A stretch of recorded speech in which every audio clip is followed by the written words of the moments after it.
Assalamualaikum warahmatullahi wabarakatuh. Bismillah walhamdulillah wassalatu wassalamu ala rasulillah Muhammad ibn Abdillah wa ala alihi wa ashabihi wa mawalah amma ba'du. Kaum muslimin rahimakumullah, di dalam Al-Quran Allah berfirman menunjukkan bahwa misi kerasulan para nabi dan rasul itu adalah sama dalam rangka mentauhidkan Allah. Kita simak beberapa ayat dari Al-Quran, antara lain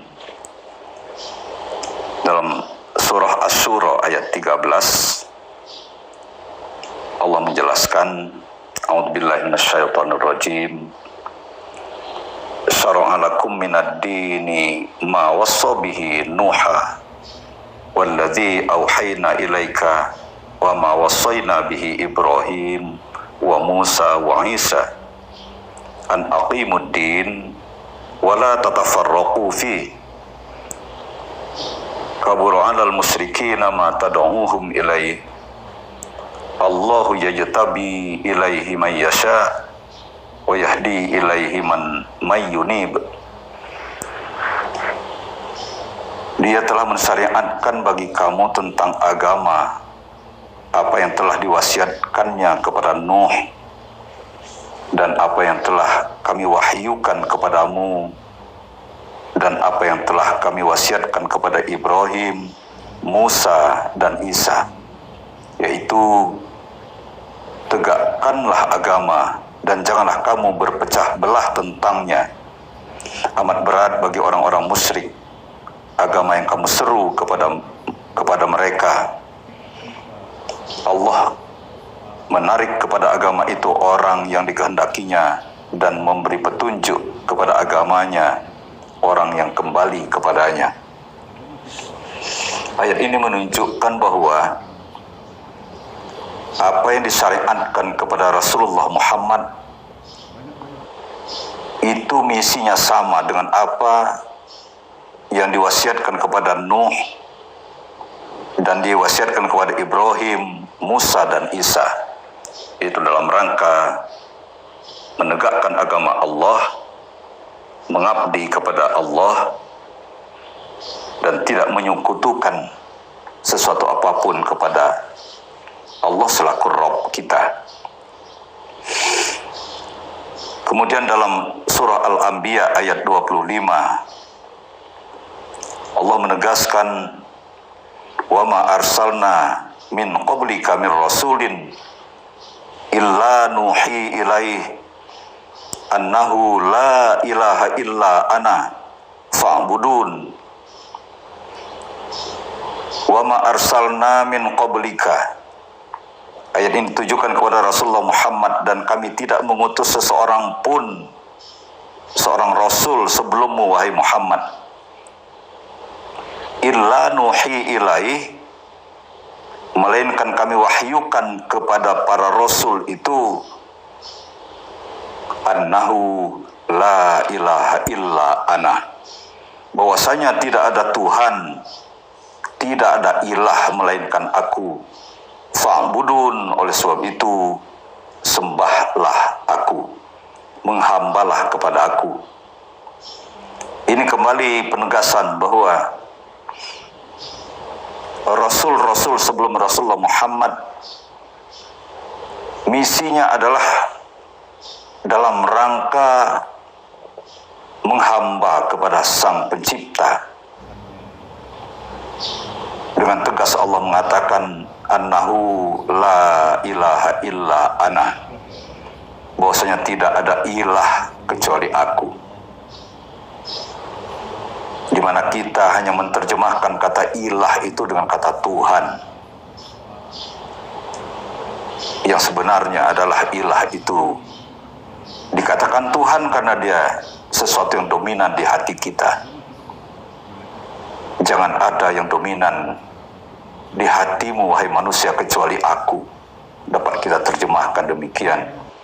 Ketika itu dominan di hati, yang sangat kita cintai, yang sangat kita takutkan hilang dari diri kita, itu menjadi ilah.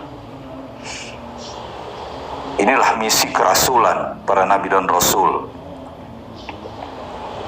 Kemudian kita simak juga Al-Anbiya ayat 108. Qul, katakan olehmu wahai Muhammad, innama yuha ilayya annama ilahukum ilahu wahid fahal antum muslimun. Katakan, sesungguhnya yang diwahyukan kepadaku adalah bahwasanya Tuhanmu adalah Tuhan yang esa. Maka hendaklah kamu berserah diri kepadanya. Fahal antum muslimun. Saudaraku kaum muslimin rahimakumullah, ini dapat kita lihat penegasan-penegasan ini dengan kita menyimak firman Allah yang dikhususkan bahwa para nabi dan rasul itu disebut namanya, seperti dalam surah Hud ayat 50. Wa ila adin akhahum huda.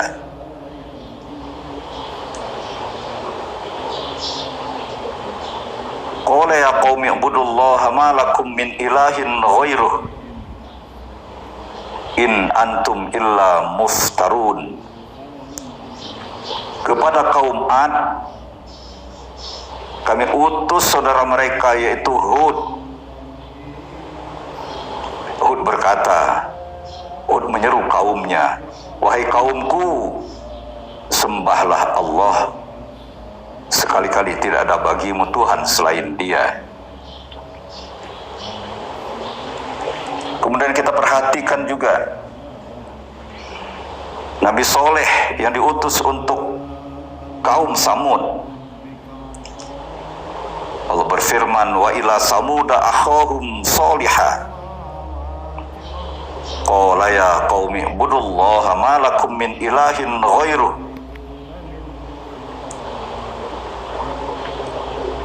Kepada kaum Samud kami utus saudara mereka yaitu Soleh. Nabi Soleh berkata, wahai kaumku, sembahlah Allah, sekali-kali tidak ada bagimu Tuhan selain Dia. Kemudian Nabi Syuaib yang diutus bagi penduduk Madian, wa ila madyana akhahum Syuaiba. Qala ya qaumi ibudullaha ma lakum min ilahin ghairuh. Nabi Syuaib juga menyeru penduduk Madian dengan seruannya, wahai kaumku, sembahlah Allah, sekali-kali tidak ada Tuhan bagimu selain Dia. Seruannya sama, bahasanya sama, menyeru kaumnya agar kaum para nabi itu menyembah Allah dan tidak menyembah sesuatu apapun melainkan Dia.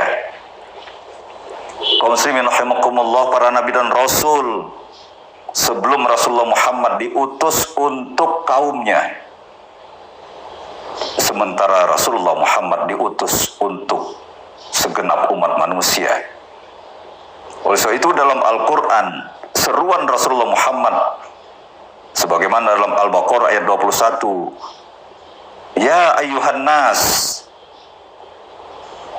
tidak menggunakan ya qaumi budullah, bukan menyeru kaumnya.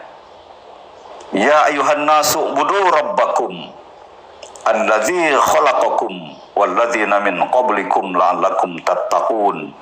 Wahai manusia, sembahlah Tuhanmu yang telah menciptakanmu dan menciptakan orang-orang sebelummu agar kamu bertakwa.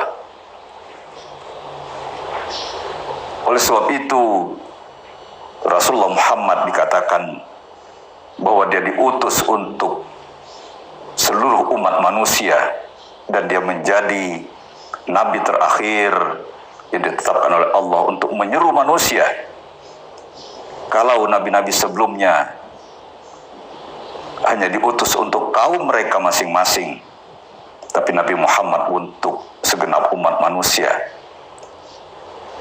Andaikan saja Rasulullah Muhammad itu diutus untuk kaumnya, tentu hanya orang-orang Quraisy, orang-orang Arab yang boleh mengikuti ajarannya.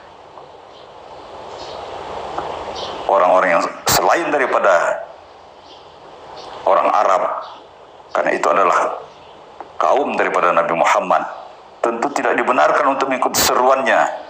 Andaikan seruan Nabi Muhammad itu untuk kaumnya. Tetapi kita meyakini bahwa Rasulullah Muhammad sebagai Nabi terakhir, seruannya untuk segenap umat manusia.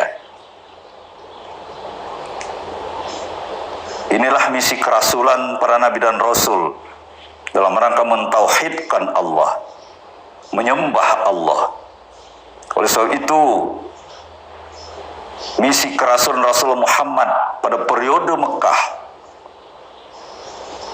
hanya satu, yaitu dalam rangka menyadarkan umat manusia agar menyembah Allah, menghambakan diri kepada Allah, mengingatkan perjanjian hamba dengan Allah selaku Rabb-nya, yang ketika itu pada periode Mekah, di mana kita tahu bahwa wahyu yang diturunkan pada Rasul Muhammad itu dikhususkan kepada seluruh umat manusia.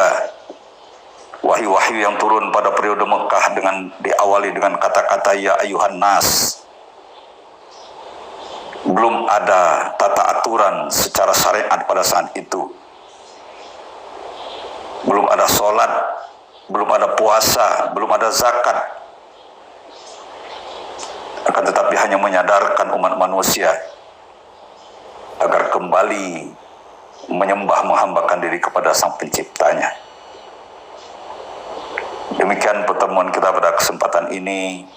Insya Allah pada kesempatan yang akan datang kita akan lebih jauh melihat apa saja perjanjian seorang hamba kepada Rabb-nya ketika dia akan diberangkatkan merantau ke muka bumi ini. Semoga Tuhan senantiasa menuntun kita tetap berada di jalannya. Wallahu a'lam bishawab. Assalamualaikum warahmatullahi wabarakatuh.